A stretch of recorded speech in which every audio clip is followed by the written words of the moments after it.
It was the same old story again. Inexperienced spinner, helpful track, and Indian batters continue to struggle. I wouldn't be as harsh as terming it as a struggle, but yes, batting was difficult when Shoaib Bashir and Tom Hartley were bowling long spells in tandem, and India lost as many as 7 wickets to end the day's play at 219 for 7. Had it not been Yashasvi Jaiswal's another solid half century at top of the order and little rearguard rescue effort by Dhruv Jurel and Kuldeep Yadav, it could have been much worse for India.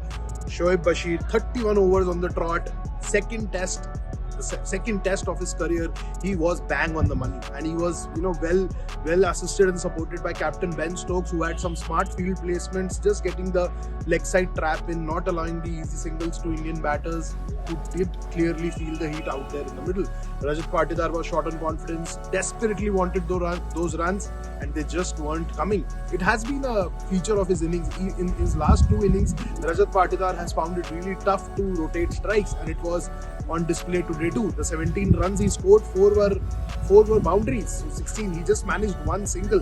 So England did manage to tie him up, and they applied similar tactics for Sarfaraz Khan, who generally likes to get going against the spinners, but he was kept quiet. There was a panic mode in the middle where 2 close run out chances could have been avoided, and Sarfaraz was lucky enough to be there. One was a direct hit and one desperate dive where the bat just managed to cross the line. It could have been, as I said, far worse for India. But when will they learn? When will this management learn? When will the think tank learn to not dish out surfaces like the one which we are seeing in Ranchi? It's very overcast, it's windy, the conditions are nice and pleasant, breezy and cool.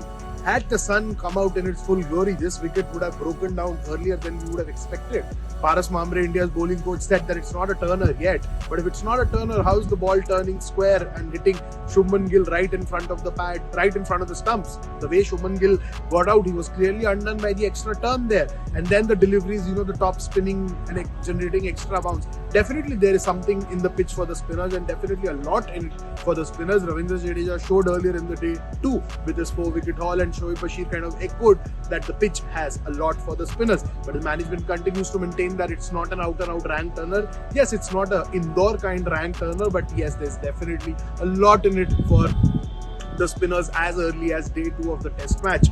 There's variable bounce. Some are just skidding off the surface, some are just stopping on the batter, some are turning square. A lot is happening on this pitch. Was there a requirement for a pitch like this when you are 2-1 up in the series? You could have easily dished out a surface like Rajkot and Vizag and could have tested England's patience just like they did in those 2 tests which they comfortably won. All is not lost for India. They're still very much in striking distance, not very far away from England's total, and the way Dhruv Jurel and Kuldeep Yadav have applied themselves, they could well, get India close to England's first innings total. But if that doesn't turn out to be the case, India will be playing catch up in this test, because they will be batting 4th on a pitch which is expected to get worse from day 3 onwards. So again, the question remains, was there a requirement to play on a surface like this? When will we learn that our batters are capable enough, our bowlers are capable enough to be batting on surfaces like Rajkot, which was a beautiful Indian test wicket. Till day 3, it was very good for batting. It had something for the spinners, but it was not like the surface where spinners were dictating terms.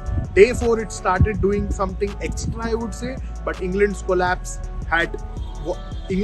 didn't happen because of the pitch. It was more because of the bowling of Ravindra Jadeja and how he bowled within his limited skill set, and just didn't try to do anything different. So the question again I would ask, do we need pitches like these, or are we better off playing on surfaces like Vizag and Rajkot? We won two test matches convincingly there, but here we are in Ranchi, day 2, visiting side, completely on top, an inexperienced spinner running through the Indian batting order today. That is something which you would not like to see, especially the inexperience which we have in our batting lineup. Sarfaraz Khan is playing his 2nd test, Rajat Patidar is playing his 3rd test, Dhruv Jurel is playing his 2nd test. We have already exposed the greats of the game. The people like Cheteshwar Pujara, Ajinkya Rahane, Virat Kohli, in the prime of their careers, are asked to play on dust bowls in the last 3-4 years. So is this the right approach which we are taking for people like Dhruv Jurel, Sarfaraz Khan and Rajat Patidar? We'll never be able to groom test cricketers if we continue to play them on surfaces like these, which have so much in it for the spinners as early as day 2 of the test. Coach Paras Mamre said that there's variable bounce on the lower side, which is kind of making batting difficult on this surface. yes, there is variable bounce on the lower side, and it wouldn't have happened had we stuck to the pitches which we saw in Rajkot and Vizag.